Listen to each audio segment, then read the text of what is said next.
Hey folks, unfortunately this week, some members of the Deep Listens community in the southern United States were impacted by Hurricane Helen. The storm devastated much of the southern coast, but the town of Asheville, North Carolina was hit especially hard by flooding, leaving many without water, food, shelter, or power. If you can, I'd like to ask you to donate to belovedasheville.com to help support food transportation into Asheville as well as other recovery efforts at this crucial time. That is belovedasheville.com. Thank you.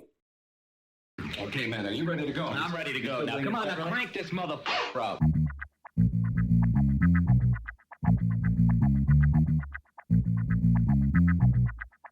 Break it down like this.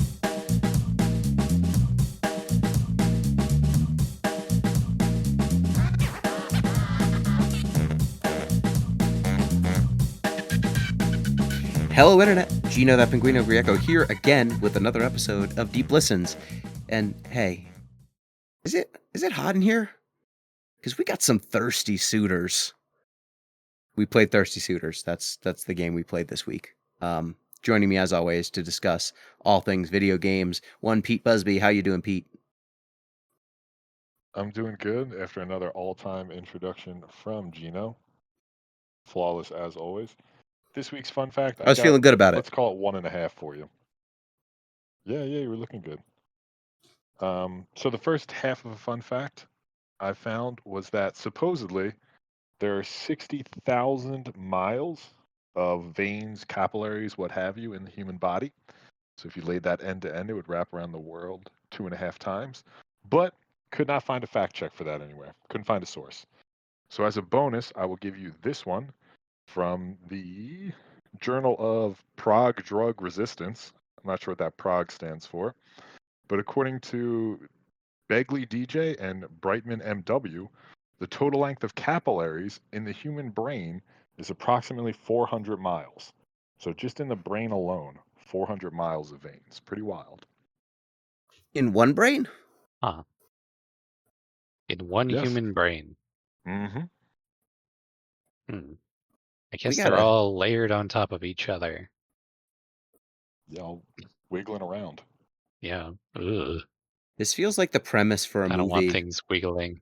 That feels like the premise for a movie like The Matrix. It is a premise.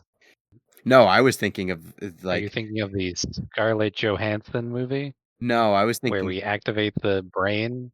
No, I was thinking some sort of like dystopian Matrix situation where there's some sort of future society that is turning people into rope, but it's just capillaries. Whoa.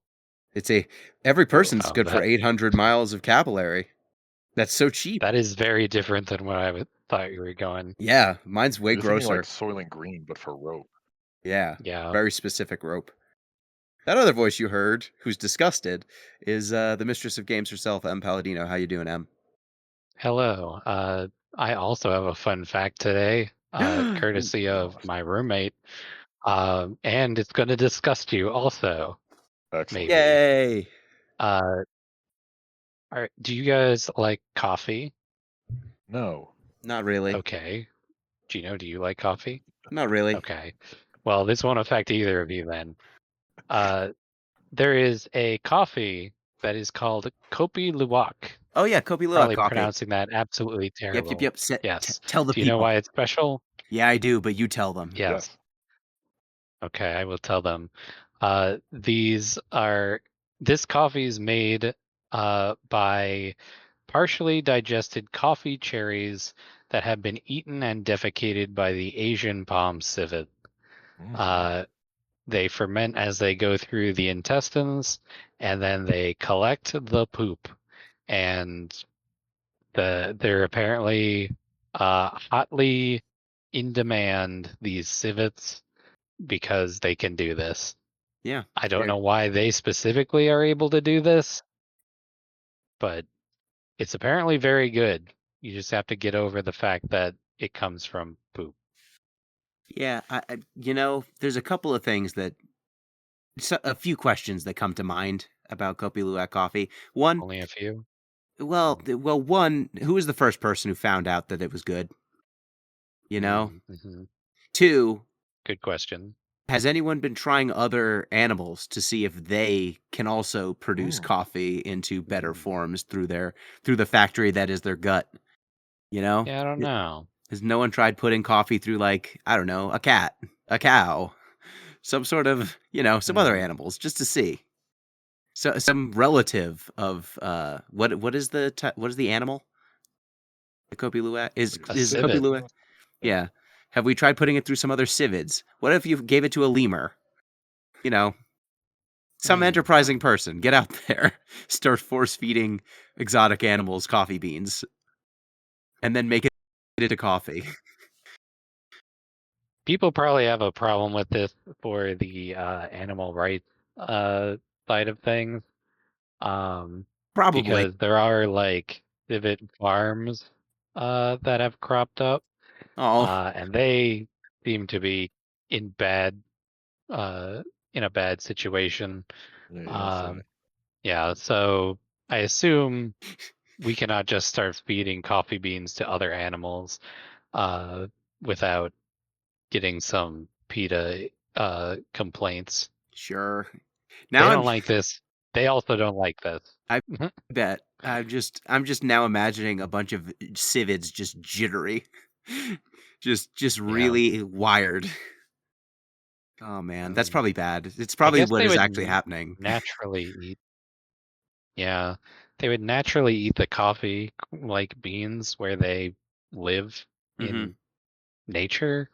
Uh, and then we were just like, I think, why let it go to waste? Yeah, they're just like, It's I'm a gonna eat that poop. And you're like, yeah. okay. All right, if you really want to, yeah. If that's your thing, and you've tried it, you're a braver person than I am, because that sounds gross. Anyway, that's my fun fact. Man, that's a good. I'm feeling hot and bothered and ready to talk about Thirsty Suitors now. Excellent. Well, Hmm. before we talk about Thirsty Suitors, reminder you can get in touch with the show at Deep Listens Pod on Twitter, deeplistens.libsyn.com. We have our comment sections and deeplistenspodcast at gmail.com. You can support the show on patreon.com/deeplistens, where we are a scant 4 patrons away from needing to play Mass Effect Andromeda. That means 2 new Ooh. OG Soncast tier subscribers would get us there. That's new. That is net new. So if you are not at OG Soncast tier and upgrade, that'll also bump us up by 1. If you are a net new person, it would count as 2. But yeah, you listener could probably make us have to play Mass Effect Andromeda very shortly. It's gonna be a interesting time because that game is I hear it's supposed to be bad, but I didn't have a bad time playing it. So it's gonna be contentious. We'll see. Um, we did talk on the Discord, which is what you get access to with our $1 tier. We did discuss, and hey, maybe this should be part of the Discord report. The Discord report. Boop doop doop doop doop. What did we discuss? We discussed the potential of playing Y2K as a donation tier. Oh, But I think we set the number at you like mean 100 subs. Y2K, a postmodern RPG. That awful thing. I don't know if you've heard of it, Em. I have heard of it. I pronounce it yick. But I don't know if that's accurate. I Because bet it's gonna make us say yick. it's all caps yick. I've never read it as Y2K. Honestly, I thought you were talking about something else because I thought it was like maybe a cyberpunk thing, you know? No, I don't think it Uh, is. I think it's just yeah. bad. But yeah, we'll Mm. we need to come up with what the thing is after Mass Effect Andromeda, the next thing to get us 10 more subs. Wasn't it like, oh no, we talked about it and then we were like, no, that's a secret. We're not going to reveal that until after Right. And this was a test and you we passed. do Mass Effect. This was a Yes, test and you because passed. I almost said it. Okay, Thank because you. I remember one we were talking about, and now I'm afraid to say it in Good. case it Yeah, is the no, it's secret a one. secret. That's also Okay. a test. Secret. You It's a also secret. passed. Good boy, Pete. That's kind of what's going on in the Discord. We've still got football talk going on. There'll be a new football podcast coming up shortly after the first 4 weeks of the season. Is there anything else that was big? We might go back to Sea of Stars and play the new DLC they announced. Oh yeah. That was announced yesterday. That seems like it would be interesting. Oh, you know what happened The on the Discord? Discord has been rolling. What? You know what's happened since? Pete's been exposed as a food criminal. Oh, yeah. What did Pete do again? That's an inaccurate portrayal of what's happening. Okay. I don't know. Okay. I do remember it being fairly egregious. So there were two separate posts. The first one, I outed him as a food criminal. The second one was him outing himself, just confirming it for everyone else. The first meal was kidney beans, ground beef. No, I think it was ground turkey. Yes. Ground turkey and rice with Cajun spicing, but not enough to be visible to the naked eye. Right. Because he doesn't deserve flavor. Yeah. The second one was chicken breast and rice with apparently the world's smallest quantity of soy sauce. I hadn't have sauced it when I took the photo. Mostly to stick it to you, degenerates. Wait. You cooked it unsauced? Why not just put the sauce in the pan with the chicken? It absorbs into the chicken. I didn't even cook it. So like my girlfriend had bought like pre-cooked like sliced chicken breast and it was going to expire. So I ate it all. I see. So how much chicken did you eat? I don't know. Like half the pack, I guess. Basically unseasoned, almost uncooked by the look of it. Oh no, it's cooked. It's very white. It was microwaved. I didn't even know there was rice on here. I just thought it was like a plate of shredded chicken with no seasonings of any kind. Yeah, you wouldn't have been that far off. Yeah, yep. So yeah, it turns out Pete's the big ZP wasn't the biggest food criminal. He's the biggest food exhibitionist. You know, like he does food things that people shouldn't do as like a funny goof. And look, he just has a lack of knowledge. I think Pete knows better, but chooses not to. It's really the difference between food. I stand by. It's the difference between food manslaughter and food murder. And you're a food murderer, Pete. I stand by all my decisions. I regret nothing. You might regret nothing, but that's how you know. You're still gonna be branded. Yeah, that's how you know he's a food murderer. He feels no remorse. It wasn't a crime of passion. This is a premeditated act. Yeah, it's just like it's very much a like what people say white people food is like this is what white people make food like, and then they show you a plate of this chicken that is unseasoned. Yeah, I'm pretty sure the British look down on what you're making. I'm sorry. For flavor reasons. That's pretty bad. Speaking of the opposite of white people food, Thirsty Suitors has many cooking mini games in it, and you don't make any of that shit. You make delicious, mostly Indian, sometimes Pakistani, sometimes Sri Lankan food. M, you picked it. What is Thirsty Suitors? Thirsty Suitors is a adventure game developed by Outer Loop, games, and published by Annapurna Interactive. This came out last year, end of last year. It is about a young woman named Jala who comes back to her hometown after leaving it 3 years ago with a girl she was involved with, and she gets back to town and finds that her exes have basically made a League of Evil Exes from Scott Pilgrim, and they are mad at her for the ways that she hurt them while they were in their relationships, and how she broke up with a lot of them. And they're going to get revenge or maybe emotional catharsis. And you are basically doing 3 different things, which you might not expect to find in the same game. Skateboarding, cooking mini games, and having turn-based combat, a la the Super Mario RPG style of having quick time events in the game, in the battle. Yep. And then there's some That there's, covers it. there's some light dating sim like dialogue choices. I guess let's start with the gameplay because there's so much story to this game, and I think it's all spoiler worthy. That I'm going to explicitly say let's not try to spoil too much more, and try to Mm. dig into the mechanics first. Pete, you had something? Did I? Okay. It sounded like Sure. you were this trying to say one's something. No. I was trying to spoil all the endings instantly. That was Yeah. my plan. But I'll backload those for your sake. Gino. Okay.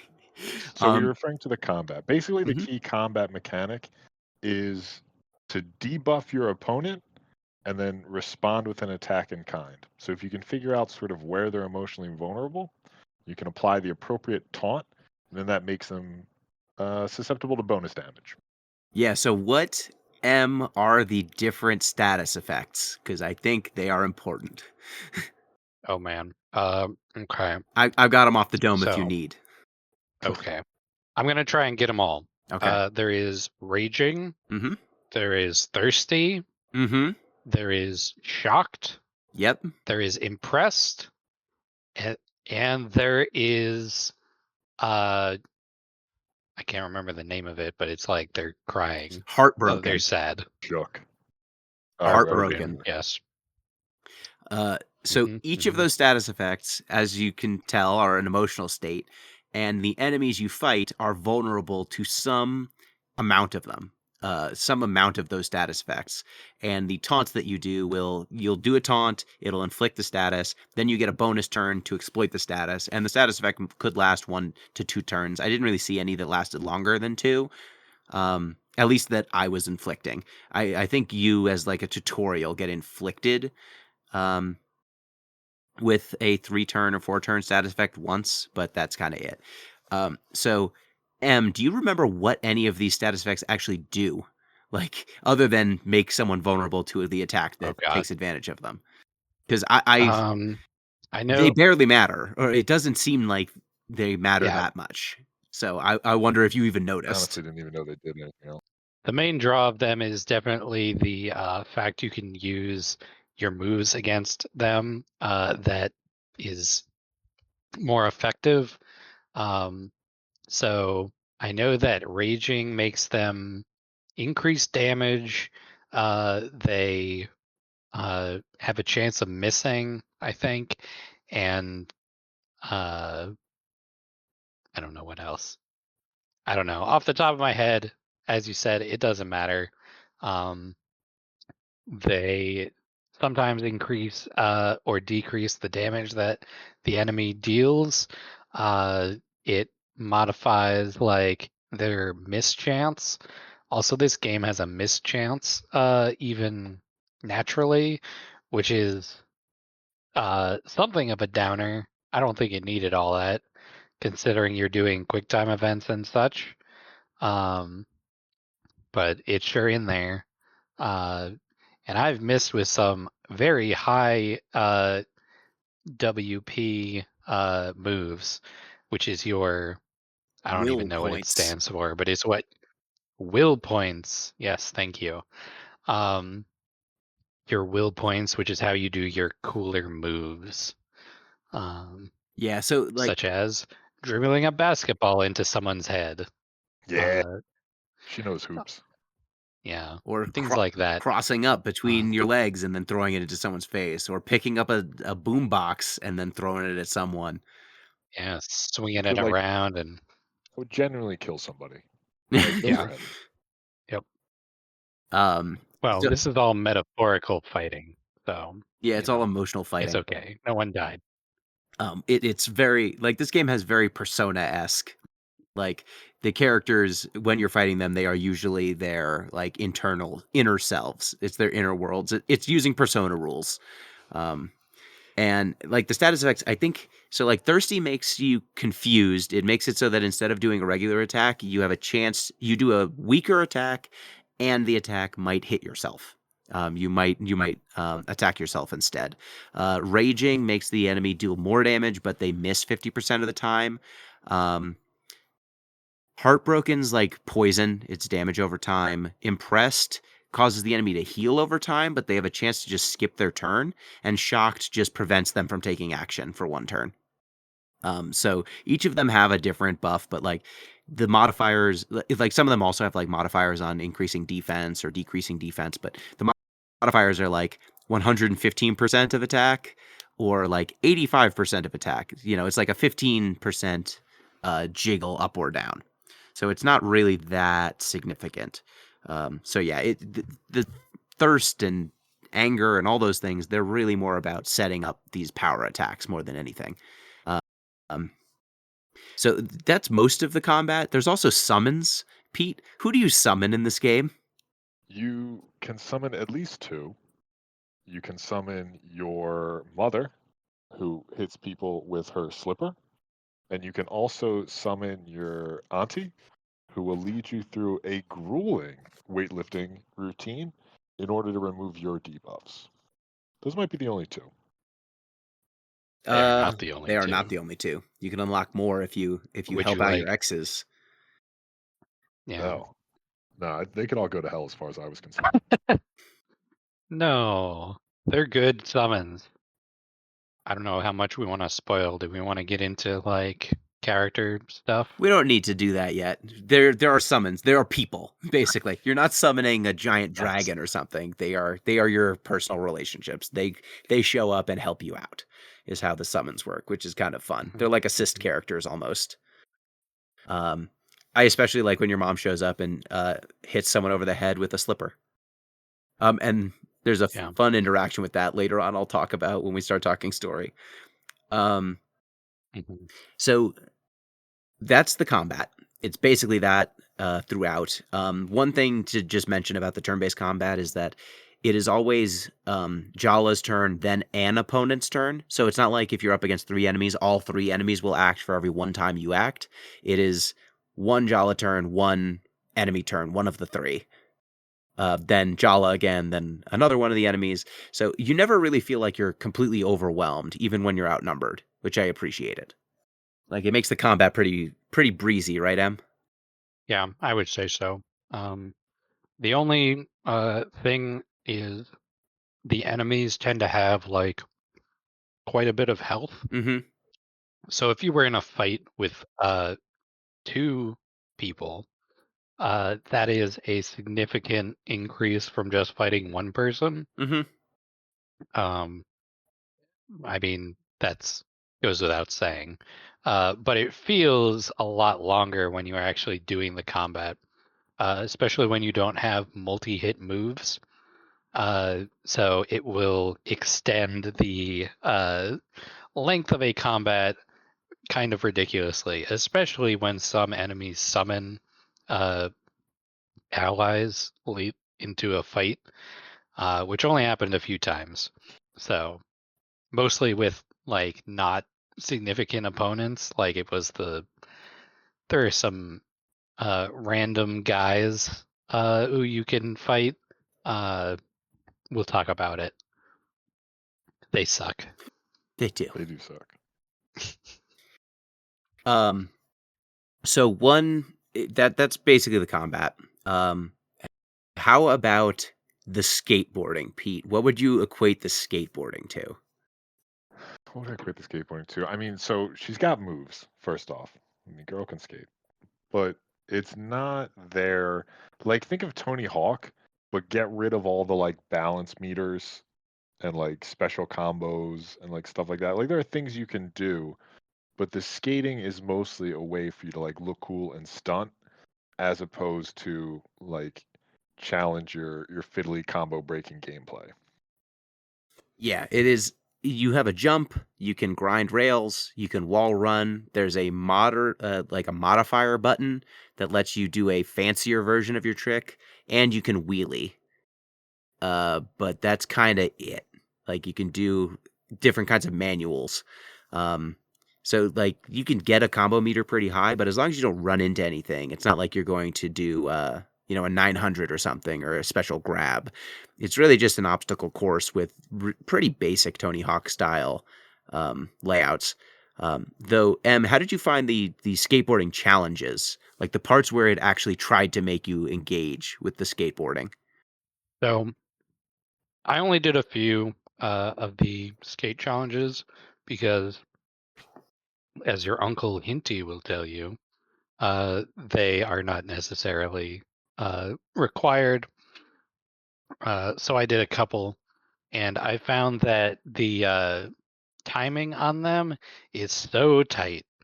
You basically have to do it picture perfect in order to get the highest ranking on them, which I mean makes sense. But like 1 extra second would have made a big difference in a couple of them because I would maybe I miss a turn or something, or I'm slightly at the wrong angle to get one of the pickups in one of them. I would have to do the whole thing again. And it's, only a minute or so of actual going through a course, but it did feel complicated, I would say. There's a lot of them also. I assume to do a number of different skating tricks. I only did 3, so I couldn't speak on their complexity as they get deeper. Yeah, I did almost all of them. I didn't S rank almost Jesus. all of them. Because I was like, okay, I want to see how much depth there really is, and I would say most of the challenges break down into pick up some neon hamburgers, which is basically follow this obstacle course the way we want you to. Otherwise, you're not going to do it fast enough for a good score. Um, there's learn how to do a trick. Um, there's use this trick in an unintuitive way to platform and navigate. Those are the ones that I thought were the most interesting, but they were also the tightest timing wise. So they tended to be kind of a pain to get an S rank on. Um, and then there were just explore the environment sort of ones. We put some cool stuff in the environment, go skate and find it. Um, all of it's unessential. It gets you items that I never ever used, and money that you can barely even spend, and then some cosmetics. So you don't have to do any of it. But I thought it was definitely more in depth than I expected at first. I thought it was going to be jankier, but some of the challenging challenges actually had some compelling gameplay to them. I actually wanted to try them, which was cool for sure. Pete, did you S rank any of these levels? No, I approached them more or less the way M did, and I only did them when they were required. Although I was curious. So, one of the things you can unlock is skins. You Mm-hmm. can skate as different people. Gino is the only person who really sort of engaged with the skating. Does changing your skins matter at all? Does the skating change? The animations change if you depending on who you're skating as. So I only tried one skin. Usually I was skating around as Jala, but the dog that you can pet in the diner, Machan. Yes. Sure. You can unlock a Machan skin, Machan. and then you can skate as Mm-hmm. Machan, and then you're a dog. Hmm. And that's pretty great. And when you're skating around as the dog, all the moves obviously are very different, like standing on his head, like scratching himself as he's doing a grind or something. Um, and you can also, there's a character who has a cat. The cat is also a skin you can use. So I assume that the cat and the dog have the same moves, but I don't know. One important thing to note is when you have the skin equipped, it's not just when you're doing challenges, it's anytime you're on a skateboard. So there's only really 3 areas in the game. 2 of them you navigate via skateboard. So you will see that character whenever you are on those maps.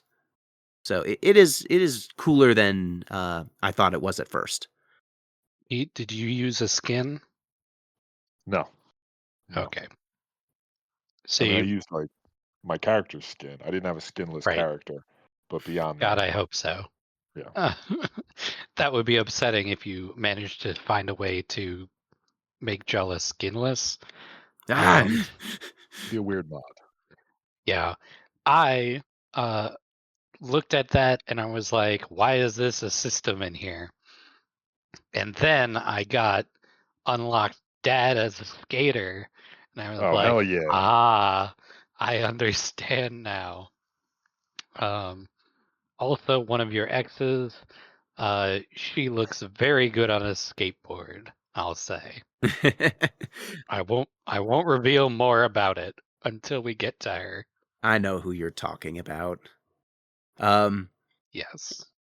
yeah, so that's cool. And then there's the third element of this game, the third pillar of gameplay, which is QuickTime events, which are used for cooking, dancing, combat. Um, did you find I guess the cooking is probably the most in depth, where it's not just here's QuickTime events. There's at least some strategy to the cooking. How'd you find the cooking? So the cooking is basically structured like you have your parents, because you're always cooking with either your mother or your father. They have an approval meter that goes up when you do the cooking QuickTime events well. And there's also a heat meter, which is like, I guess, I don't know how into it you are, or there's no more reason behind it. Which you can use to like do the next QuickTime event really well.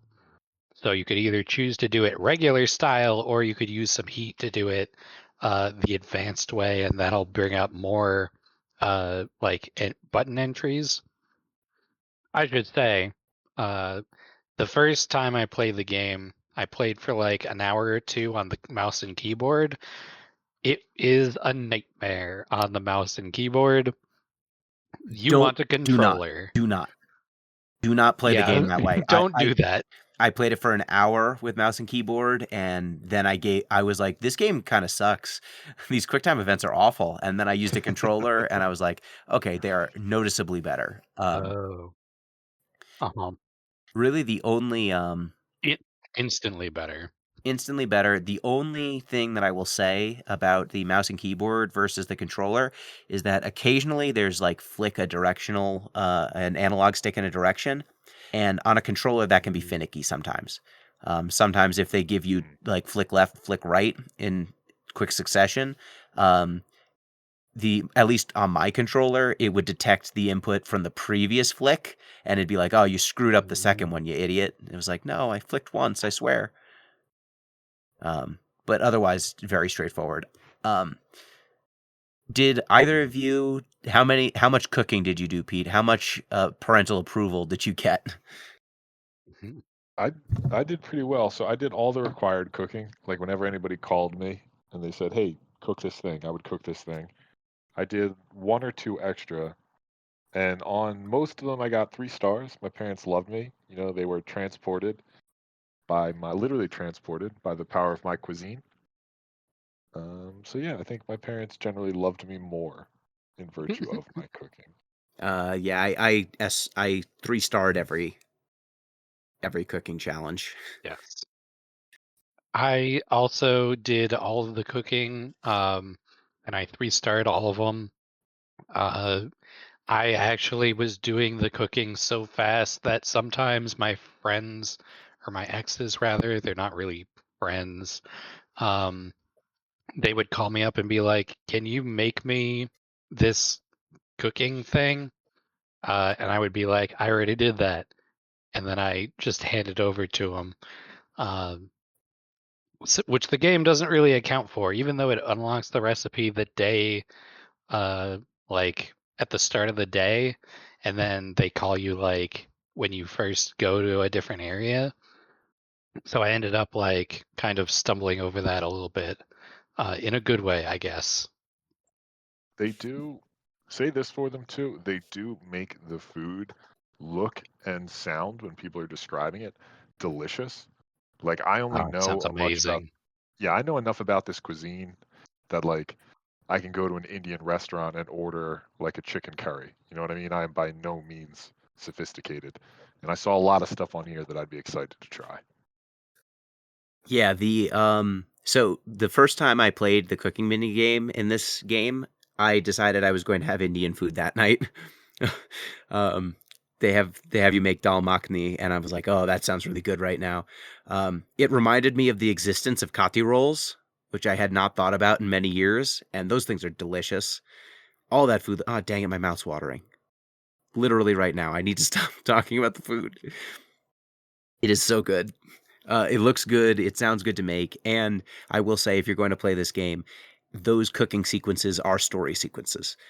Your parents, Jala's parents, will have things to say about the food or about Jala's situation that will come up when you're cooking.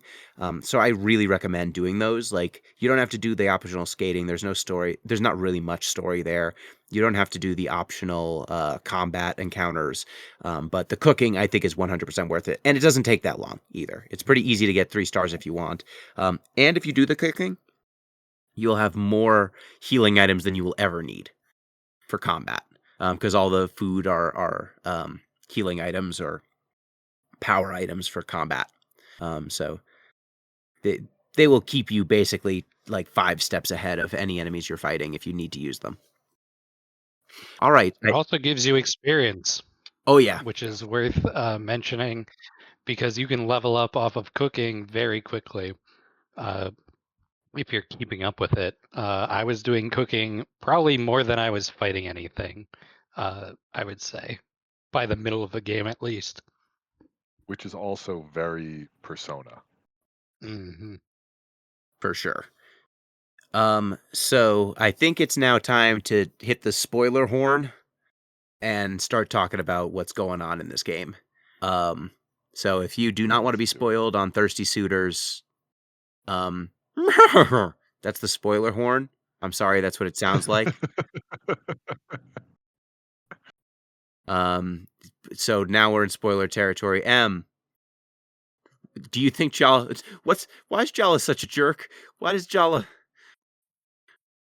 anyone take her back?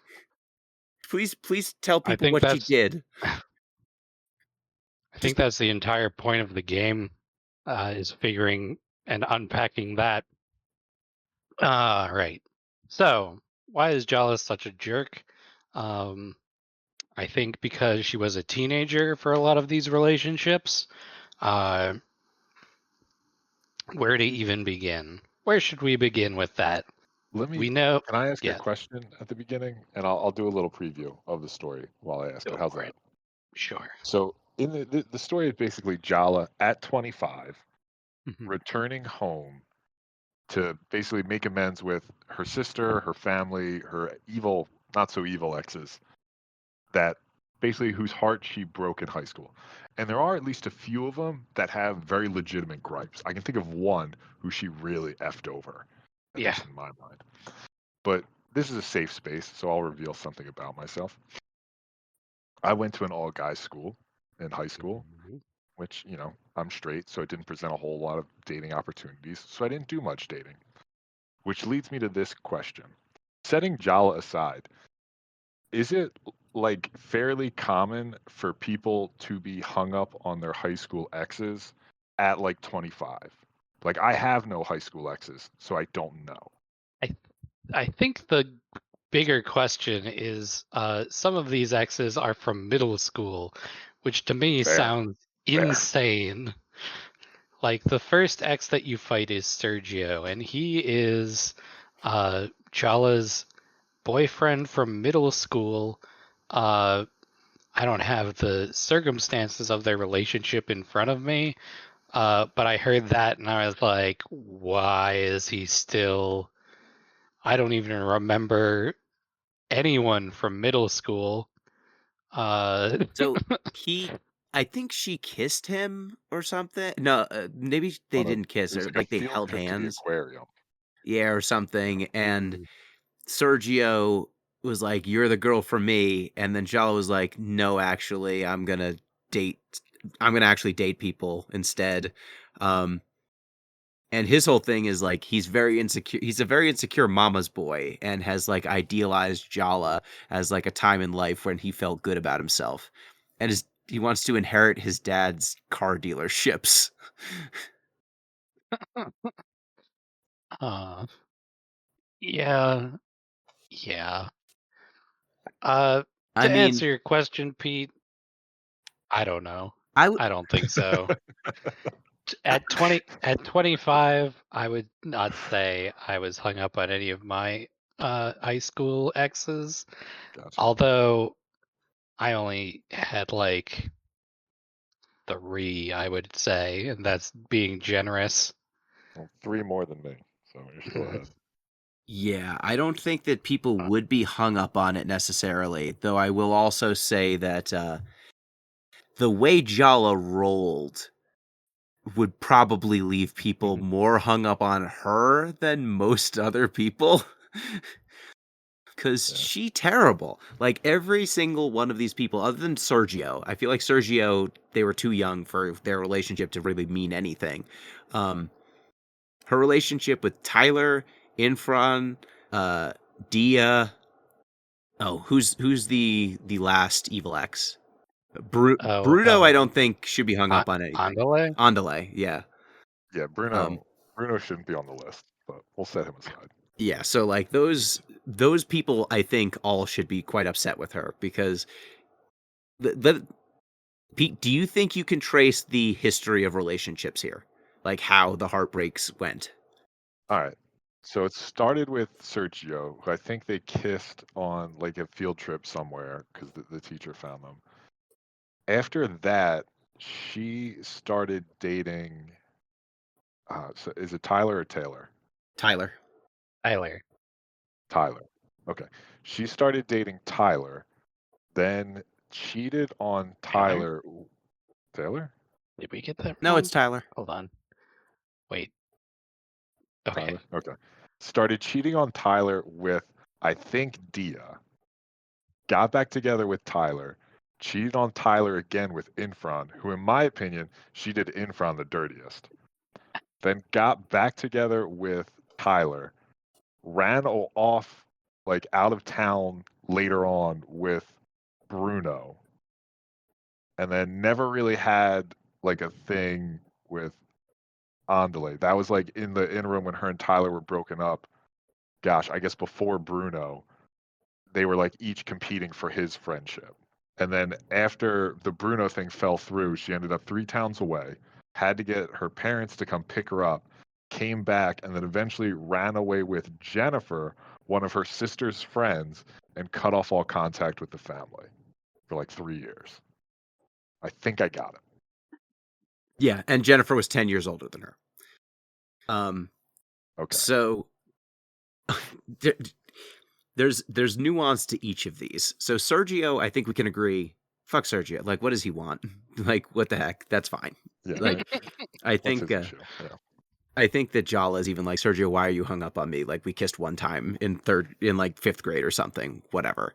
But I think everyone else, and except Bruno also, because Bruno will go over him, but like her mom and dad, she has not spoken to until you show up in their door to begin the game. And she just expects them to, well, she expects it'll be bad. But I don't think they are much nicer than they have any right to be. Why is she in town in the first place? Other than she broke up with her ex, Jennifer. Isn't it that she had nowhere else to go? Is there something Well, else that was in there? there is an occasion. Oh, right. We totally forgot. Her sister is getting married. I don't know how soon it is after the events of the game, It's like a week. but imminently, yeah, like very soon. And she, I guess, is expecting to make up before the wedding.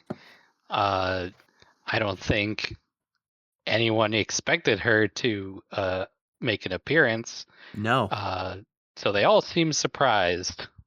And her sister plays a big role in the game because her sister Aruni is an internal monologue for Jala, kind of. She has an image of her sister who is kind of who you talk to. Like she will go back and forth with Jala, and kind of give you advice or like berate you if you're not saying things. Pete, would you say she's like your id kind of, or super? What would she be? Uh, yeah, she's sort of a weird mix of the both. Like she's your id insofar as like she just says things that you want to in certain situations, but she's also like your voice of inner critique. So I mean, that's the super ego played the policing function. I don't know. She's just like an agent of chaos, if you ask me. Her in-game title is the narrator, but really she just is like antagonizing Jala for most of it. Uh, like the self-loathing sort of situation that I don't know where we've seen it recently. Oh, it was Kill the Princess. Mm-hmm. Yeah, the That narrator. kind of narrator. Yes, Slay the Princess. Thank you. Yes, kind of like that. Yeah, kind of, and it's internalized. Like it's a separate voice, but is also part of Jala very clearly. Um, and so yeah, you start with trying to reconcile with Jala's mom. What do you think of Jala's mom, Pete? She's awful. She's terrible, and I don't know. Again, I don't know enough to like say whether or not she is like stereotypical.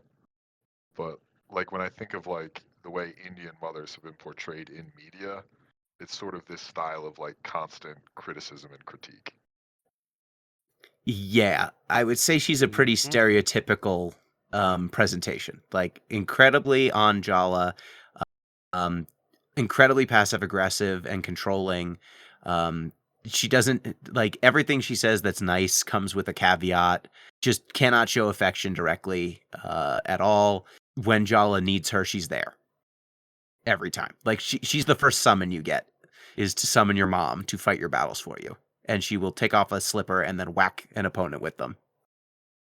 So I think there's definitely a complex relationship here, and it gets unpacked over the course of the game. But yeah, I would say Jala's mom not the easiest person to get along with. And what did you think of her dad? Oh, her dad is great. Her dad is just like vibing. He's like the one that is sitting on the couch watching TV every time you come home for the night, and they just have like a little heart to heart and then watch TV until Jala falls asleep. He's just a nice guy. He like the his big vice is he's not allowed at any cashews anymore Yeah. because he has a he has a medical condition, but he gets Jala to sneak him some. He's just a good dude. Yes. He's like what I want my dad to be like. He's also he's very self-aware too. Like we don't have to Mhm. ruin his like whole speeches he makes during like your cooking sessions, but his sister is also gay, and he's very like aware of the problems and mistakes he made when she first came out to him, and he's trying to do better with his daughter. Yeah, I that might be one of the best written sections of the game for me. Like his Yeah. sister Chandra, you meet her. She runs the local mechanic shop, and when you kind of talk about Jala coming out with her dad, he says that when Chandra came out, he did not accept it because his, culturally, his family was not very tolerant of gay people. He thought he shouldn't be tolerant of it either because he was concerned about what appearances would be. And eventually they reconciled. But his greatest regret is the years that he'll never be able to be in his sister's life. And she wasn't in his life because he can't get those back. And that the way that's written is just so clever and so resonant, I think. Yeah, that was there were a few scenes, particularly during the cooking, which is when you have all your hearts to heart with your parents. Um, where I was like, wow, yeah, they like nailed this one. A few times I got a little misty, even just because of the content that was in there. You know, it's a It's a family story, and you can tell that they all love each other, even though it's been hard for them at certain points. Coming to terms with queerness, dealing with mostly a lot of the mistakes Jala made, stuff like Yeah, that. one of the most Yeah. consistent critiques that the various evil exes levy at Jala, especially the ones who had a much harder time with their parents, is basically that she didn't appreciate all the love she was given. And I mean, they're right. Jala Yeah, kind of sucked. speaking of that, I think we should get to the next evil X. So we talked about Sergio. Kind of, he should get over it. He's kind of a fuckboy. Like that's his deal. Dia. So Tyler is your like the one consistent, right? Tyler is your. So Tyler's a trans woman. And transitioned during the time she was dating Jala. So they started dating pre-transition. Jala dated her through transition, and basically cheated on her multiple times through the process. One of which, I don't know if this is pre or post transition, she cheated on Tyler with Dia, who is a woman, did not and had not come out to anyone. Was not out. I don't know that she even knew that she was gay until Jala kissed her and they started dating. So she basically, because of Jala, there's a few complexities here. One, she cheated on Tyler in secret with Dia, so Dia did not get to tell anyone what happened, because like everyone knew about Jala and Tyler, and she didn't want to be hated at school for being the person who broke them up. But also, she found out about herself that she was gay and couldn't hide it anymore, and so she was disowned by her family, and basically has not been a member of her family ever since. In like high school. Yeah. Another layer to it too, just from the Dia and Tyler avenue, was that Dia was also her bully. Yeah. So like Jala's, I don't know if you call it like selection or choice of Dia, but ending up with Dia was just like an added twist of the knife. Yeah. It sounds like it was a messy situation. It was a secret affair, basically. And sounds like Dia got the short end of the stick for a lot of it. Even though, I don't know, it's one of those situations where everyone is kind of you know a mess. It's a mess. Yeah, they're all a mess. I think the only person here who's innocent is Tyler, because I don't think Tyler did anything. Jala just cheated on her for no reason, and then Dia was a bully, and I think you can infer that some of it was also to piss off Tyler. But yeah, Jala leaving and basically never acknowledging that relationship outside of to Dia, real messed up, real shitty. You somehow reconcile with her because all of your evil exes eventually forgive you. But that was one that I had a hard time swallowing. And she has the best lines about, you couldn't even appreciate the love that your family was giving you. The fact that you were even allowed in your house after being with me is evidence that you had more than I ever had, which was wild. Also, there was some caste stuff going on too, I think, in that fight. She kept mentioning Brahmin girls, nice Brahmin girls shouldn't be with someone like you for multiple reasons, caste reasons and gender reasons. So it was extra hard for her because her family's rich. I'm pretty sure that Dia's mother is the mayor of the town they live in. Yes. I only inferred that. It's never said by Dia.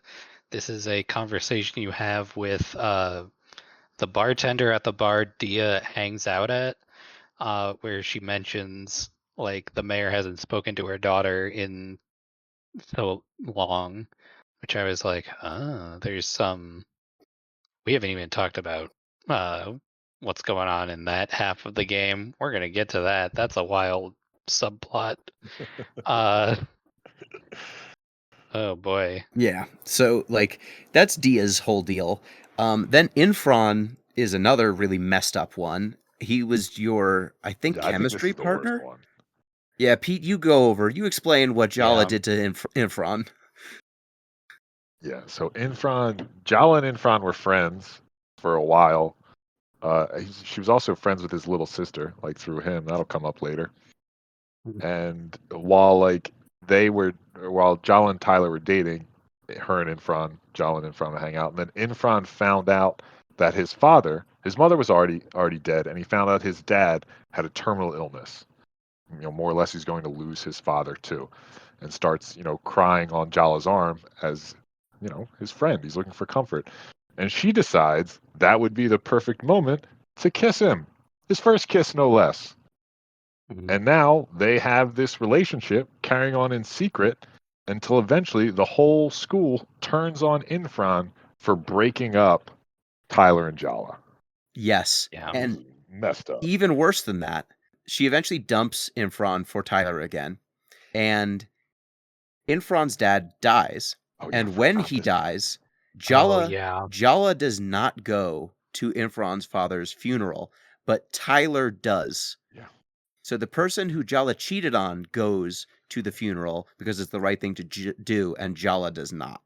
And you can try to justify it. She tries to justify it as like, I didn't know what to say. I was young. I didn't know what to do. But boy, oh boy. Thank goodness Infron's such a nice guy. He's a veterinarian. He has a little cat. He's got a sister who hates your guts. The sister really takes more vengeance than he does. She at least doesn't forgive you. Yeah, He he needs to put forgets you about through it some pretty torture quick. first. Yeah, it's definitely one of the more brutal ones. Then I think the next guy's Bruno. He's the worst, I think, of the exes. Like, he's just Yeah, he's Bruno fucking sucks. like the worst version of a himbo. Not even like a fun I himbo. wouldn't even call him a himbo because he has to be like sort of good natured at the end of the day True. to be considered a himbo. He just sucks. He's awful. Bruno's whole thing was you find out that Jala ran away with him to get away from just everything, it seems. She The consequences of her actions. as she's Yeah. wont to do. Yeah, she runs away with Bruno. They're gonna go out into the world or whatever, and he ditches her like 3 cities over, and her dad has to come and pick her up. And then his is the like weakest justification for why he's mad. He doesn't even seem mad. He's not mad. He wants Jala back. He wants you to run away with him, and he sucks, and no one would ever do it. Yeah. Look, if I can defend Bruno just a little bit, he does have the biggest muscles. He's pretty jacked, He is. honestly. He's yoked. Yeah. His Um, internal, so like each of these characters have internal versions of themselves, like in Persona. His internal version is the Candy Man, which is awful. He's like a Super so Saiyan stupid. or like a Super Sentai sort of deal. Like he's like a Power Ranger, but with candy flavors. And I think the depth of his suckiness aren't even covered with, you ran away and then he left you at like a gas station. Do you remember where his money comes from? Yes. How could I forget? He is telling his parents who are in Malaysia that he is going to get his master's and taking the money and just using it to fund his lifestyle, which I guess is going to the gym. I don't know what he does. Yeah. Yeah. So he's a temptation. He's supposed to just be a temptation, but he's just so off. Like, he's the only character in here who I think is worse than Jala, at least of the exes. I think he's pretty, and he's the only ex who you can't do favors for because he asks you to run away with him, and I didn't. I don't know if you can, and then you get a different ending, but he will just leave without Yeah, I you. didn't even try.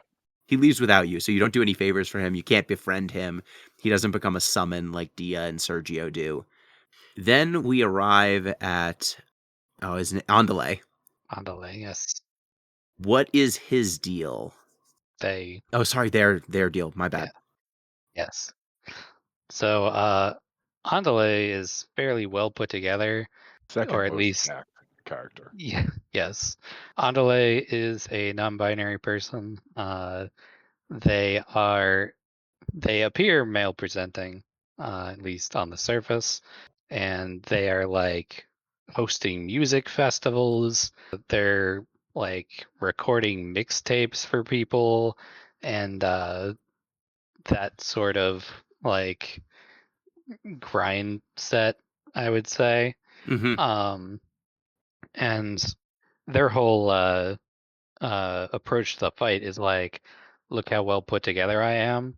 Chala uh, puts it together by the end of it that like they're just as messed up as everyone else, and that's like I guess a breaking point for them, where they're like, I was just put on a front, and I'm not as like they're very like they're from Africa. They're like Yes, in touch South with their Africa. roots. Yes, South South Africa Africa. specifically. Um, mhm. uh, and uh, they're like, you're so disconnected from everything. Like you're in turmoil with yourself.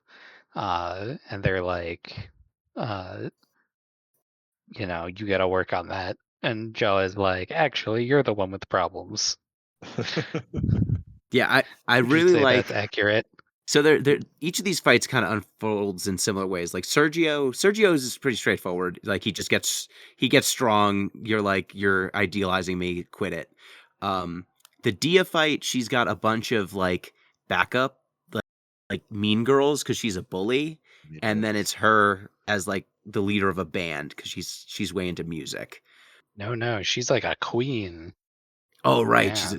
she's a queen too, and she shoots laser beams. Then Hmm. Infron has a cat, Sharuk, and the cat turns into a tiger to defend him because Infron won't defend himself. And by the end of it, Infron will heal you because Sharuk is beating you up because he's that selfless. And you kind of eventually make him stand up for himself at least a little bit for how crappily you treated him. Bruno is just a jerk. Like he's got these two misogynist like shitty halves that just kind of like taunt you.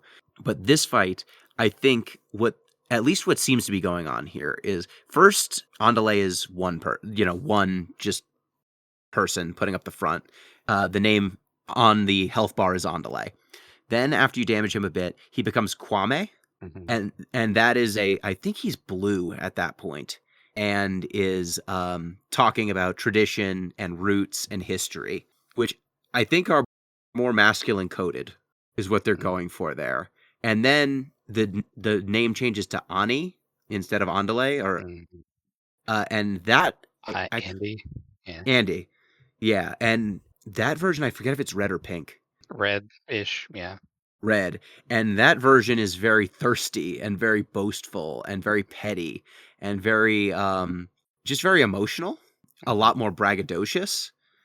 And then you kind of get the synthesis at the end of all of these different versions into this one non-binary character.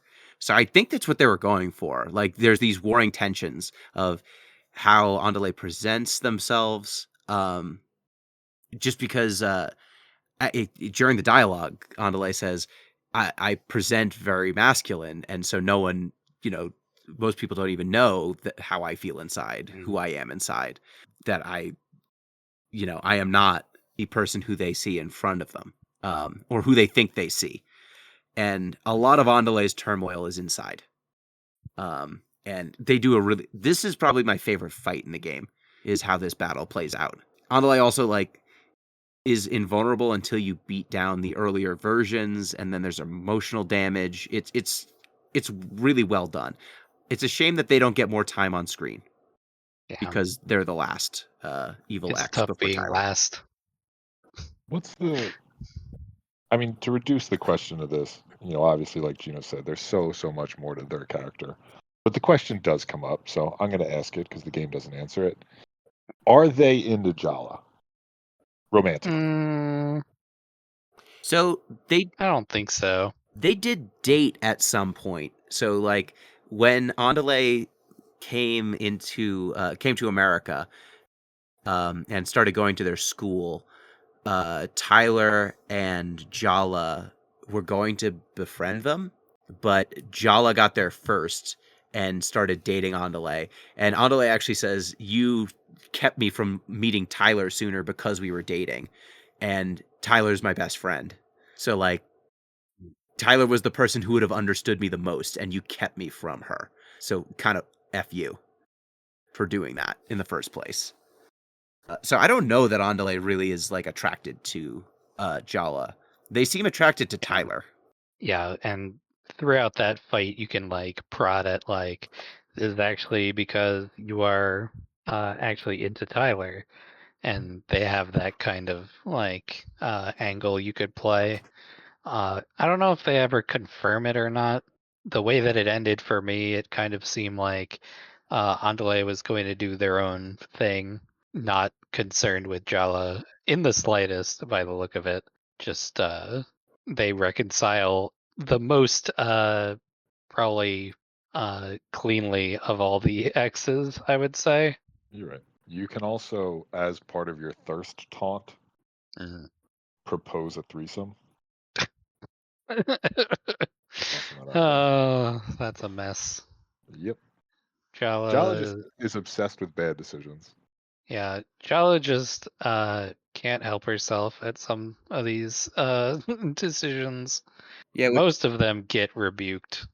and that brings us to Tyler, the main X. So throughout this game, there's kind of there's two lines here. There's the Scott Pilgrim of it all, with you fighting your evil X's, and there's also a cult of skater kids that are holed up at a skate park in town.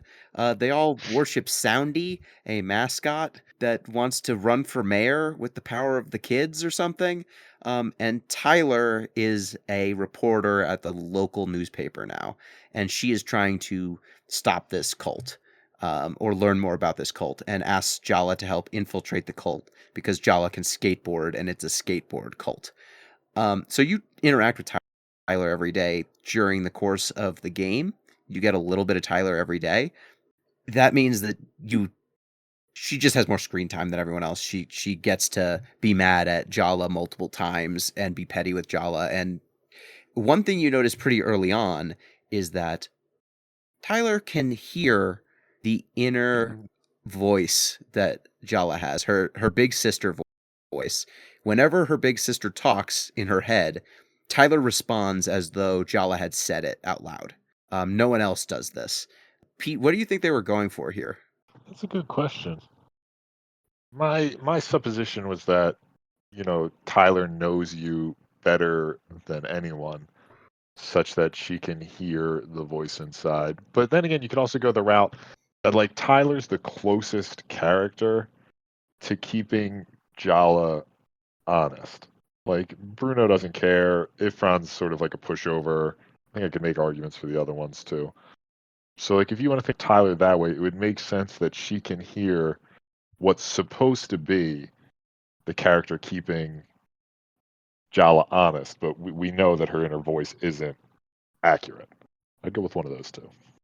That was my assessment. Is the first interpretation that was Taylor just knows you so well that like you can't have an internal monologue without her picking up on the cues, which if you've been around someone for probably like 15 years at this point, and have such a history, it's gonna get wrapped up in that sort of thing. Yeah. And so the fight with Tyler is pretty different. She turns into like a Grim Reaper, kinda. Like it's a graveyard. It's the graveyard of all your past mistakes. And it's a kind of a complicated fight. Like, Em, what do you it's not as straightforward as just Tyler listing out all of the wrongs, because all of the other exes did that already, right? Tyler doesn't need to rehash all of the different ways you cheated on her. So the fight kind of centers on a different line of discussion, which is, why does Tyler even care about, what is your relationship going to be with Tyler now?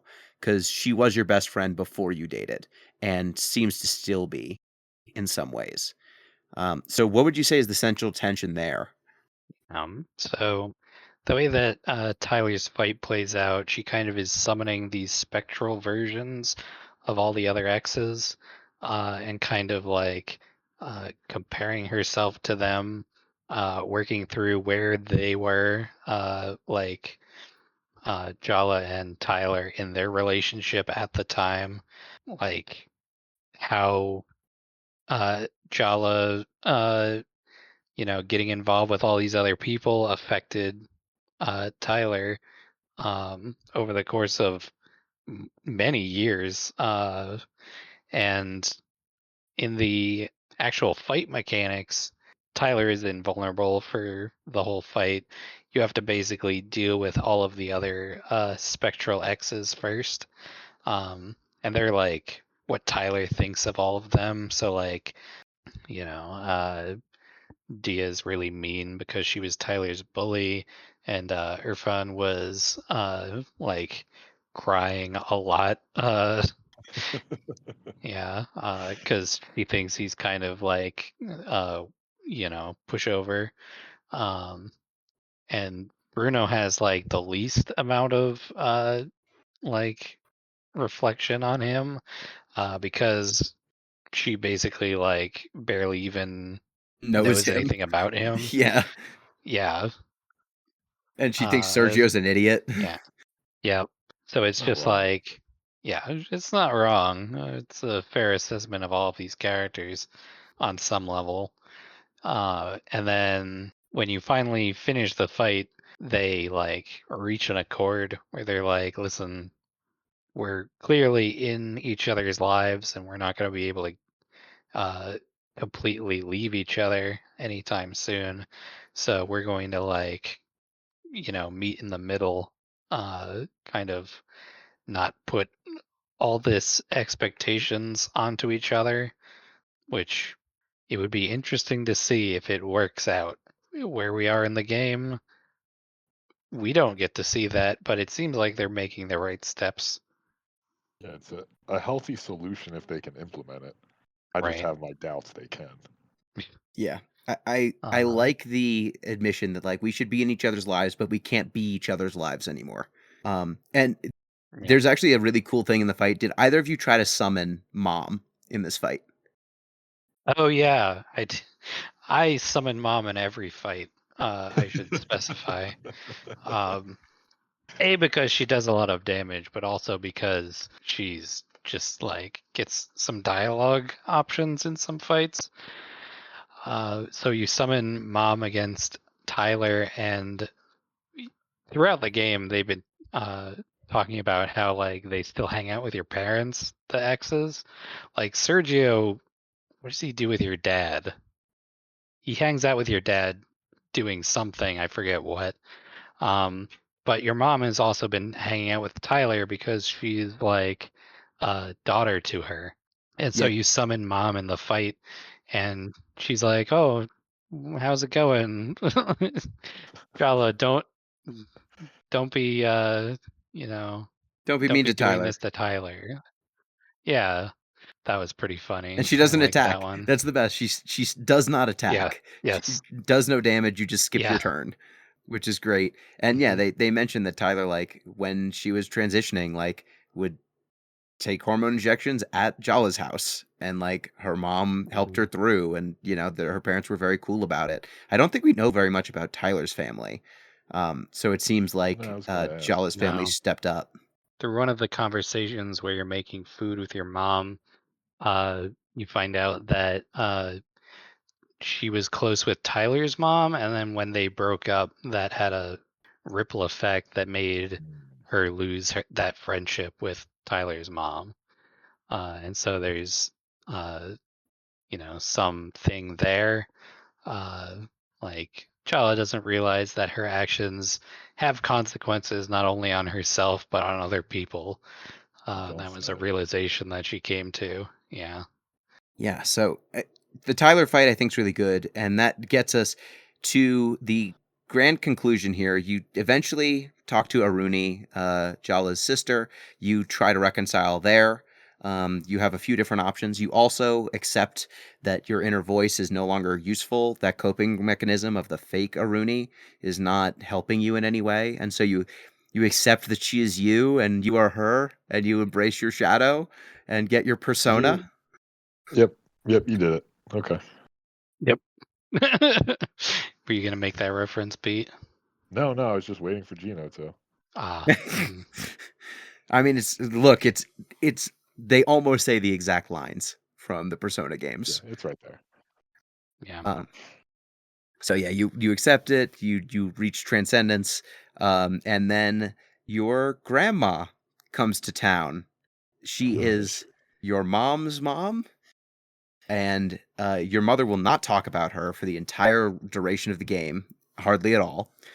And it begins with cooking, a cooking mini game when grandma shows up. Oh, we should say you do hear from your grandma because she sends suitors, the thirsty suitors that the game is named after. They just show up in town and they're the random battle equivalents, which I thought was very, very cool. I thought it was funny. And if you beat up enough of them, your grandma shows up and berates you via phone He call. does? She does, I yeah. didn't know that. Oh yeah. Uh, If the, the way. Oh, go go ahead, ahead. you explain first, and then I'll explain. I was just gonna say, the way that you find these fights is when you're walking around downtown, there will be like a present box, and it pops up with like gift or grift, and then it does like a do do do do do, and then it's always a grift. I never got a gift out of one of those. Uh, and I got two then one of gifts. these like, wow, incredible. It's Sounds like it's very delicious. very rare, I guess. But I didn't. I stopped pulling from them because I was like, it's never a gift. I've done this 10 times already and I haven't gotten one gift. So I'm just gonna not pick up these boxes. Because every time I do one of these like sleazy looking slicked back hair, you know, it's guys that your grandmother found off of a like marriage service, it seems, which is more a Asian thing, from my understanding. This is It's not definitely an something Indian that, thing. Yeah, it's not something yes, my parents do. yeah, it's not something I have been ever threatened with, but this sounds wild. Um, I So don't know. a couple of things here. One, I fought maybe 20 or 30 of these battles. Probably closer to 20, I would guess. Jesus 15. Christ. Because Huge the jack. first time I did it, I was like, okay, is there something here? Like, is this just endless? And after like 4 or 5 battles, the grandma called and said, I go to the trouble of finding you potential matches, and this is what you do. You don't even give them the time of day. And that was like day one. Then day two, she's like, well, you need to, you're never even gonna care about India. Like, would rather be in America. What are you gonna do there? Avoid getting shot in a public place? Like, what do you Well, have to Yeah, do for fun in America? And I was like, she oh got wow. us. she got a point. Yeah, she's like, what? You're going to go to a mall and avoid getting shot, and then go get an orange Julius? But that's one thing that happens, and then you can keep doing it. I stopped caring after a while when I realized that combat was not going to be a thing. But if you keep doing those battles, at least for a day or two, women start showing up. Yes. So I and was wondering about that. yeah, women start showing up, and some of the women are like, "You have a grandma who's progressive enough to introduce you to women, and you won't even listen to us? How dare you?" There are some chubby dudes who show up. It's very it gets pretty eclectic. There's more random battles than you would think. But yeah, See, that's I the wouldn't know. foreshadowing. That's the foreshadowing of what your grandma is like. I like So I like how Gino's instinct. He's like, I don't know if this is endless. Let's find out. Yeah, let's keep doing it. Plays to see if it's endless. well, that's why you find out about these fun story moments. Just someone running See, into a wall over and over I again. I had one interaction with one of the female suitors, and I was like, "That's odd." No one ever explained what she was doing in the mix. I was like, "I wonder if that's like," and she doesn't say anything about it when she comes out. She just like shows up, does her fight as normal. I have my mom smack her with her sandal, and then it was over. I was like, didn't even question it. Yeah, so that's how you kind of learn about grandma is by beating up these random grifters. How does the grandma showing up day go, Pete? It's terrible. I mean, everybody's on edge. She's making you cook the same thing 2 or 3 times, and, your mom's freaking out, you're freaking out, you're trying not to fight her, but you wanna fight her. Meanwhile, your sister's just popping off until, like, eventually things come to a head, and you gotta fight your grandma, and, I mean, we've all been there. Yeah, and it can't be It's emphasized how it's a fucked up situation. terrible Yeah. it is. Like, she is telling your mom that she threw her life away to marry this Sri Lankan guy, and she's a teacher in this nothing town in Northwest America. She could have been something great, and Jala, you could have been something great. It sounds like you're not even going to college. Your mom's a teacher, and she couldn't even convince you the importance of education. I guess she failed as a teacher twice. Like, and every one of these jabs, you have a dialogue choice of like pop off or don't. Since you eventually have to pop off, I just went in on her as soon as she started being mean to mom at a certain point. Yeah. But it's interesting how the game it starts with like a cooking mini game, so you see the approval, like you're upping the approval level, and by the end of it, the whole cooking thing falls apart. There's no amount of Yeah. approval that's enough because grandma is she can't be She's won. unhinged. So this gets us to our first guaranteed loss battle. Grandma beats you up with just her fingers. Did you get the gameplay metaphor from the finger fight? The reference? You'll probably know. Pick me. Pete, do you know it? What is it? It's I assume it's Smash Bros. No, that's That's not what I it. was thinking. Well, the No? fingers, I'm gonna yes. say it's Smash Bros. I don't have to agree with you, Gino. Say my own thing. Well, the fingers, but the actual attack that she Okay. does, that is like that multi-hit attack to block. Did you recognize the attack? I don't know. What is it? Okay. Have you ever seen the Daigo parry? Oh my Evo? god, it is. Oh, it is? Holy shit. It's the God, we're Daigo such parry. casuals. It is the I didn't Chun-Li recognize it super. off of I did that so quickly that and I knew it was going to be a losing battle because that's just like there were no weaknesses. I was like, yeah, this is going to be a automatic loss fight. So I just was like getting hit by that. I tried to block it. I was like, damn, there's a lot of hits to this. That's crazy.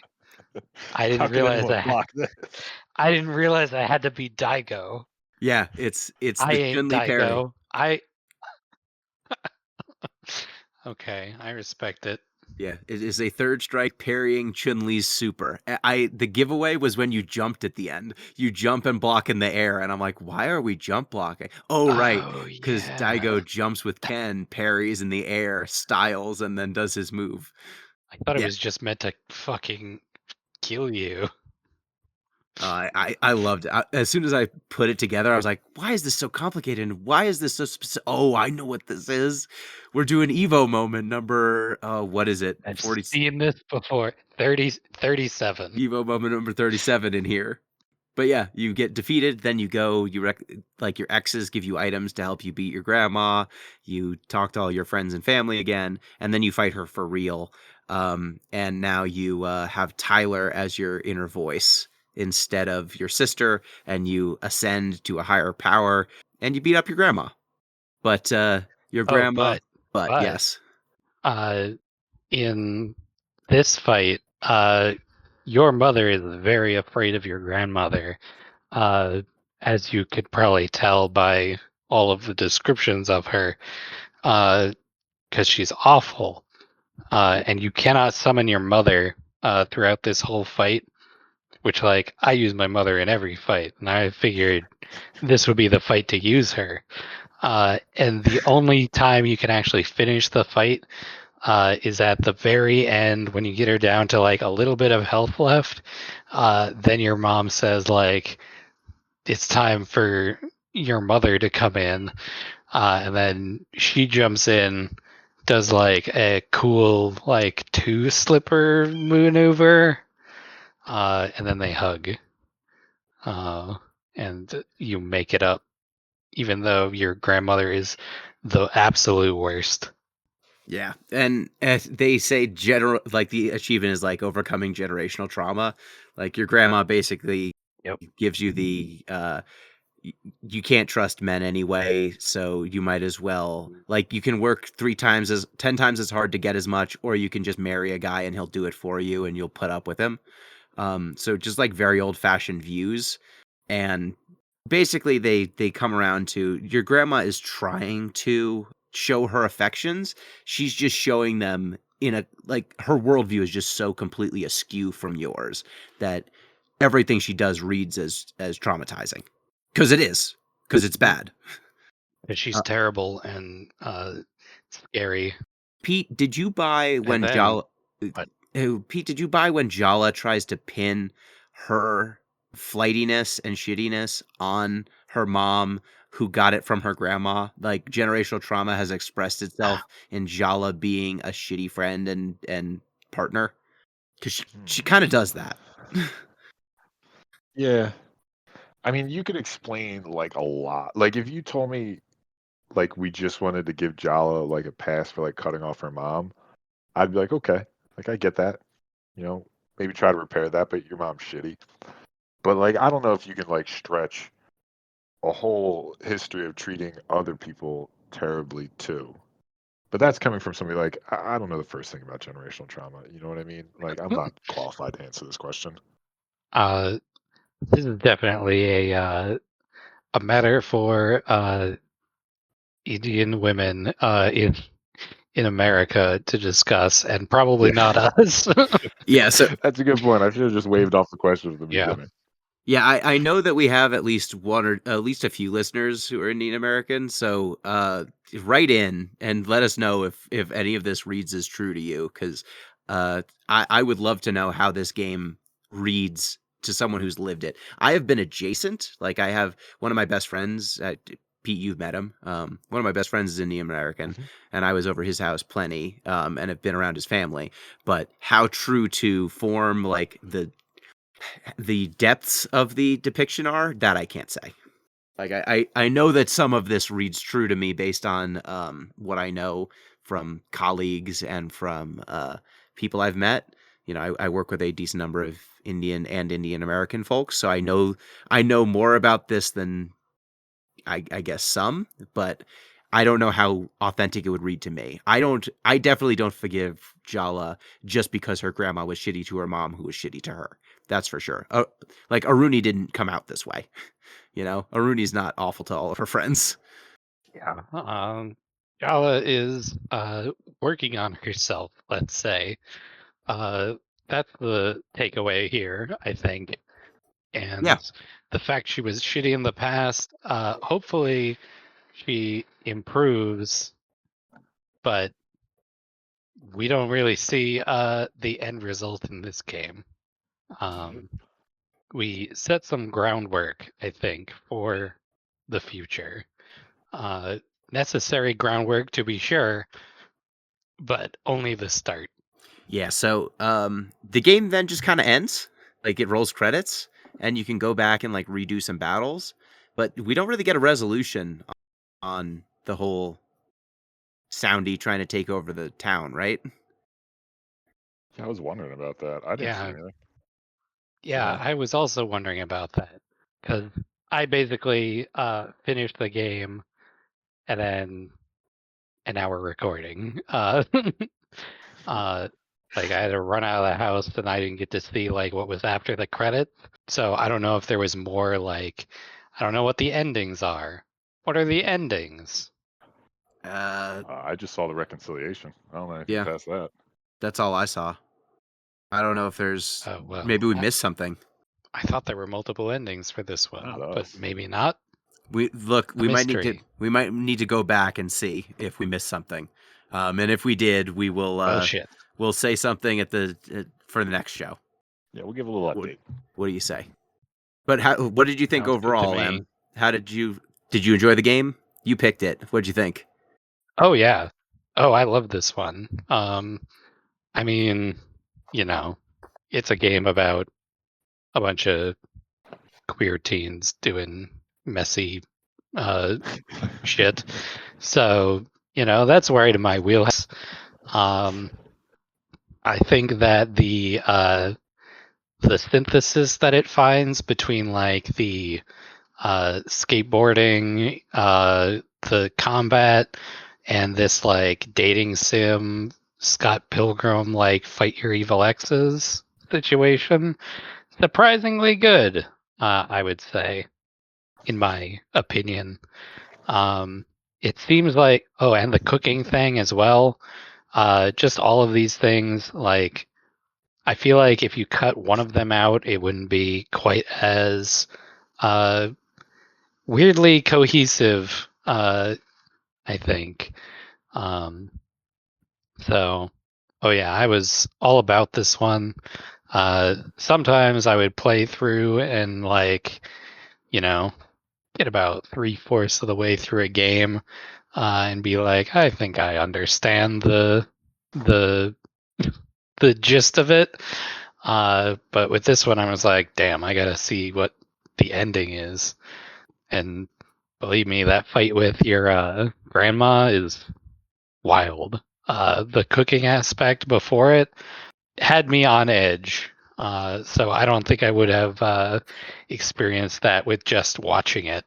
Yeah, for sure. Coming away from it, I would say if you play this game, you don't need to do as much combat as I did.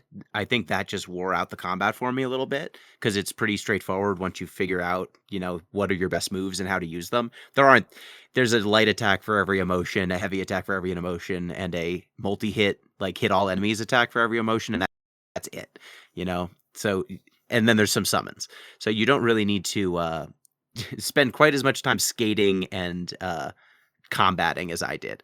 But I think that the writing is so strong that I would recommend playing the game anyway. Like even if any of these parts don't appeal to you, the sum is greater than the whole is greater than the sum of its parts, is what I would say. And the writing, if any of this sounds even a little bit appealing to you, do check it out. Any closing thoughts, I Pete? will add. Oh, sorry. Go ahead. I will add that um, it's definitely a game where you get what you put into it. Like if you want to get really into the combat, you could be like grinding fights like Gino did. If you want to do all of the cooking mini games and get really good at those, there is a lot of them that you can do. And if you want to just do like skate challenges, like as far as skating games go, there are worse ones out there. Like scratch your Tony Hawk itch from however long ago. Um, and if you just want the dating sim, you don't have to do any of that other stuff besides when it's required. So yeah, a little something for everybody with this one. Yeah, I think your final point fits to basically my reaction to the game. I don't know that, queer teens being messy is necessarily my brand. I might describe myself in different ways. But, I generally have a low tolerance for, teen dramas, your Smallvilles, your Degrassis, your Euphorias and whatnot. But like Gino said, the game is just like so well written and so funny in parts. And as M put it, you got your combat, you got your skating, you got your bear-based conspiracy theories. So even if, like me, maybe the game isn't in your wheelhouse, there's so much good stuff there that you'll find something to enjoy either way. And I definitely found a whole bunch to enjoy. For sure. This is one of the better games we played this year, so we'll probably talk about it more come year end. which means it's now my turn to pick once again. And my pick for the next podcast game is 13 Sentinels, following the messy teen dramas. Oh, man.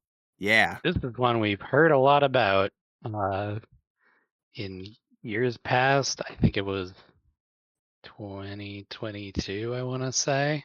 Yes. But we didn't check it out. We didn't. And now we're gonna. But now we're gonna. 13 Sentinels. It's time for more messy teen drama, this time in Japan. So there we go. All right, if you want to get in touch with the show, you can do so at Deep Listens Pod on Twitter, deeplistens.libsyn.com. We have our comment sections, and deeplistenspodcast@gmail.com. That's the email address. And you can support the show on patreon.com/deeplistens. Thank you, Em. Thank you. Look forward to my next pick, because it's gonna be another one of those. Thank you, Pete. Yep. As we said, one worth playing. You should definitely check it out. And thank you, dear listeners. Till next time, peace.